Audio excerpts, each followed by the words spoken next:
legislative branch. There should be a town assembly consisting of 27 members, which shall exercise the legislative powers of the town. 20 of these members will be known as precinct assemblies and should be nominated and elected by and from the voters of their precinct. That's 2 voters to 10 precincts.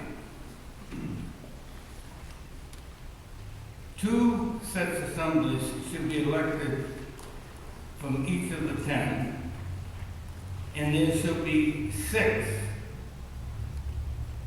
assemblies that are running at large.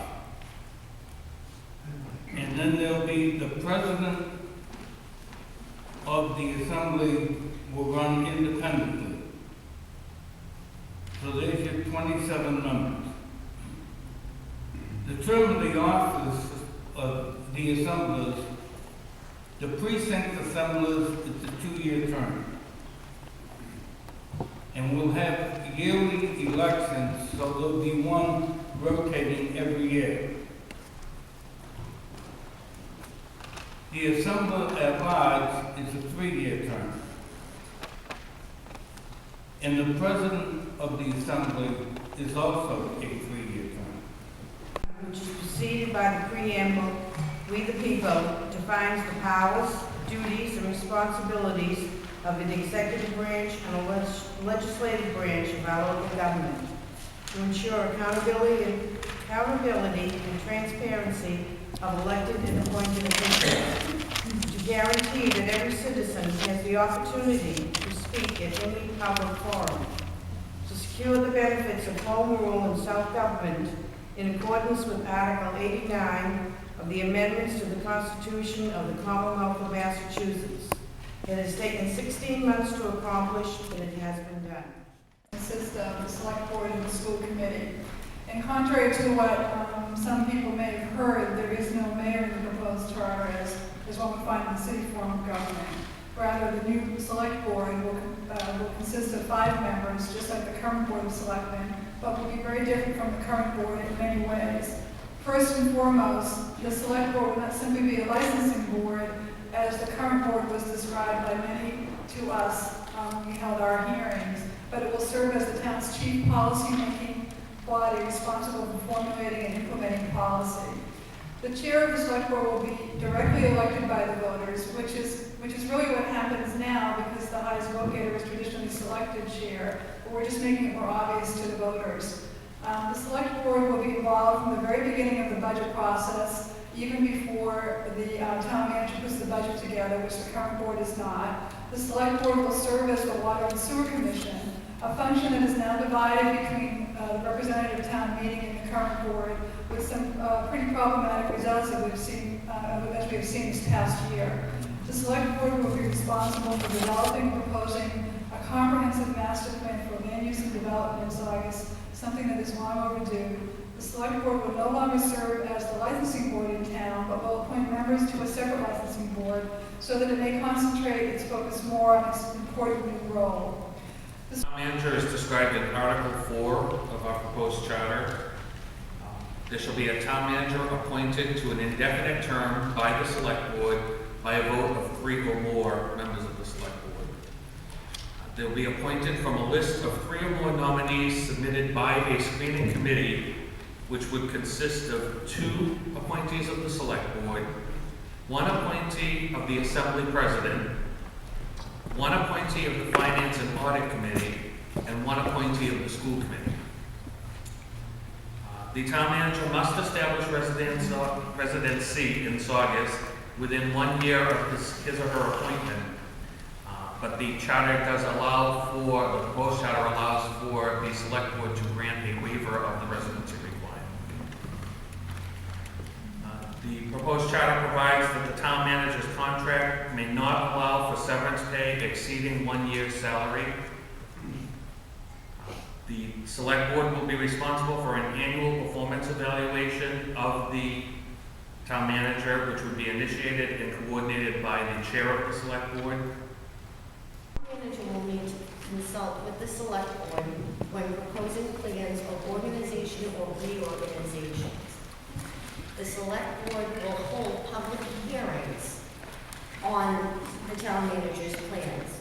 Then they will be submitted to the town assembly for a vote. There will also have to be a comprehensive master plan. The select board will be responsible for preparing it and updating it. The chairperson of the select board, it will be his or her responsibility to make sure that it is current and up to date. The town assembly shall refer the proposal to the planning board for recommendations.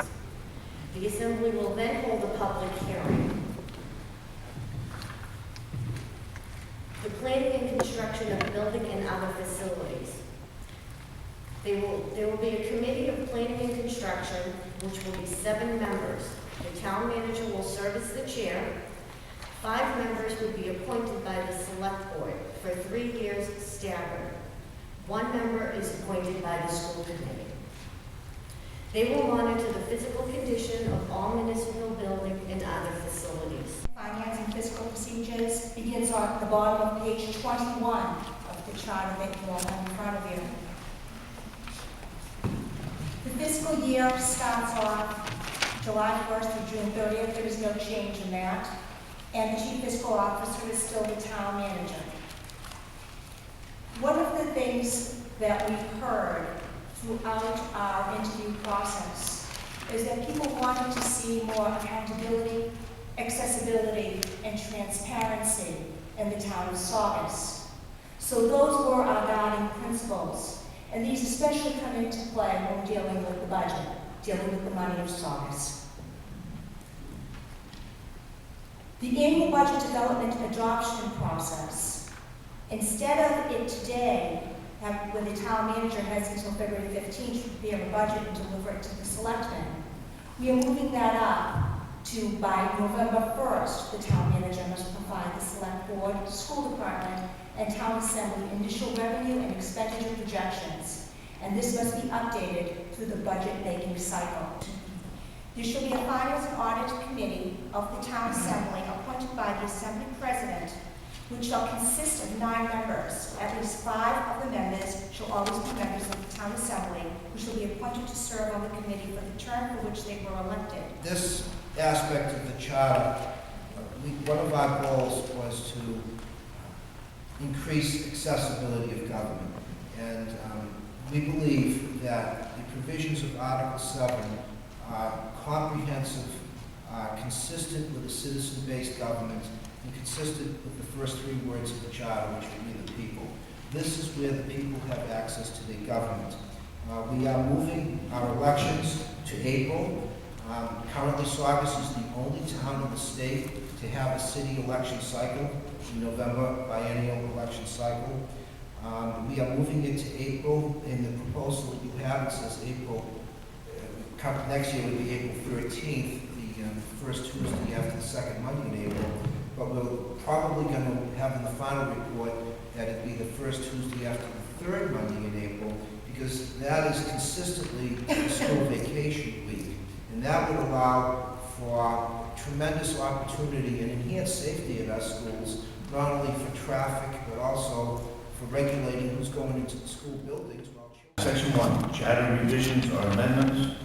Section 2, will be servability. 3,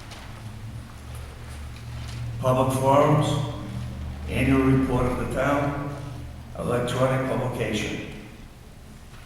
And this one here is, to me, very good because we now have a website that just about everybody in town's got a computer. They can look up almost anything that's going on in town on the website.